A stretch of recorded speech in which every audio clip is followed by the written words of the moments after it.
बिहार की राजधानी पटना में अपराध का ग्राफ बढ़ते जा रहा है और बढ़ते अपराध को लेके पटना पुलिस बैकफुट पर नजर आ रही है। ऐसा हम इसीलिए कह रहे हैं कि हालिया दिनों में अगर देखा जाए तो बिहार की राजधानी पटना में बिहार के मुखिया बैठते हैं, डीजीपी बैठते हैं, लेकिन जो विधि व्यवस्था सुधरनी चाहिए थी वो आज तक नहीं सुधर पाई। लगातार नीतीश कुमार की ओर से यह दावा वादा किया जाता है कि बिहार में सुशासन का राज है, कानून का राज है, लेकिन कल जिस प्रकार से एक बड़ी वारदात सामने आई जिसमें सीधे तौर पे सवाल उठ रहा है कि आखिर कानून का राज कहां जा रहा है। आखिर जो नीतीश कुमार जीरो टॉलरेंस की बात करते हैं वो जीरो टॉलरेंस को संभालने वाले लोग, लोगों की सुरक्षा देने वाले लोग से क्यों अपराध नहीं संभल पा रहा है। तमाम जिम्मेवारी बिहार पुलिस के कंधों पर है, लेकिन जिस प्रकार से जदयू नेता दीपक मेहता की हत्या हुई, उनके घर के बाहर जिस प्रकार से पहले से घात लगाए अंधाधुंध फायरिंग की गई और मौके पर ही दीपक मेहता की मौत हो गई।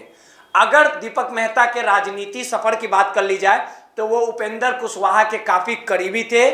2020 में बिहार विधानसभा का चुनाव रालोसपा की टिकट से भी लड़े थे। इस पूरे मामले को लेके जमकर पटना पुलिस की फजीयत भी हो रही है और लगातार ये भी सवाल उठ रहा है कि यह वारदात बिहार की राजधानी पटना में घटी है। इस पूरे मामले को लेके पटना के एसएसपी मानवजीत सिंह ढिल्लों ने गंभीरता दिखाई है और कहा है कि जल्द ही अपराधी पुलिस की गिरफ्त में होंगे। इस पूरे मामले को लेके हत्या की जो साजिश है वो क्यों रची गई, हत्या का कारण क्या था, ये तमाम सवालों का जवाब देते हुए मानवजीत सिंह ढिल्लों ने कहा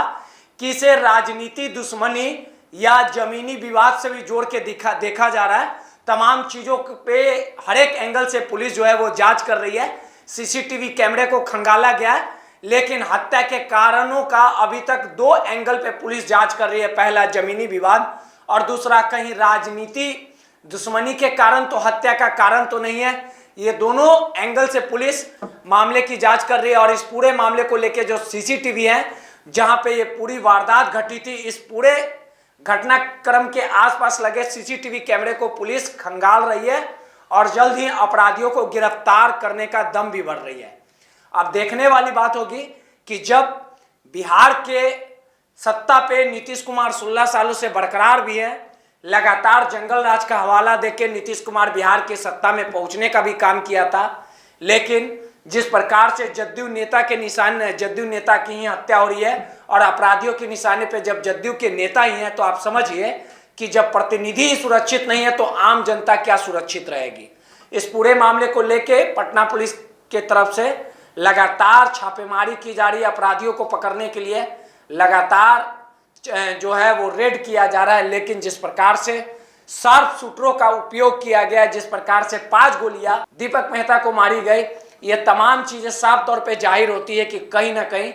दीपक मेहता को रास्ते से हटाने के लिए कोई बड़ा शार्प शूटर का उपयोग किया गया था और इसके पीछे कोई बड़े कद का व्यक्ति का ही हाथ है। पुलिस जब इस पूरे मामले से पर्दा उठाएगी और जब इस पूरे मामले की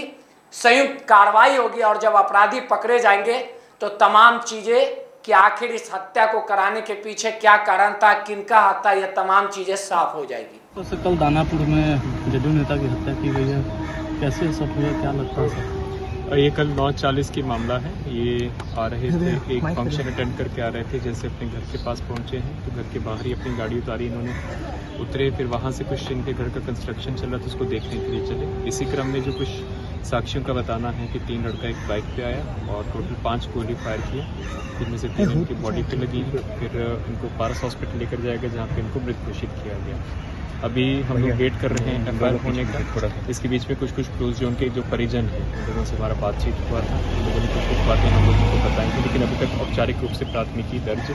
नहीं हुई है। जैसे ही प्राथमिकी दर्ज होगी तो फिर आगे की उसी दिशा में अनुसंधान की कार्रवाई की जाएगी। क्या सर किस मामले में हत्या कुछ लग रहा है सर? इस पे देखिए अलग अलग बातें आ रही हैं क्योंकि अभी औपचारिक रूप से प्राथमिकी दर्ज नहीं हुई है। इसमें जो 2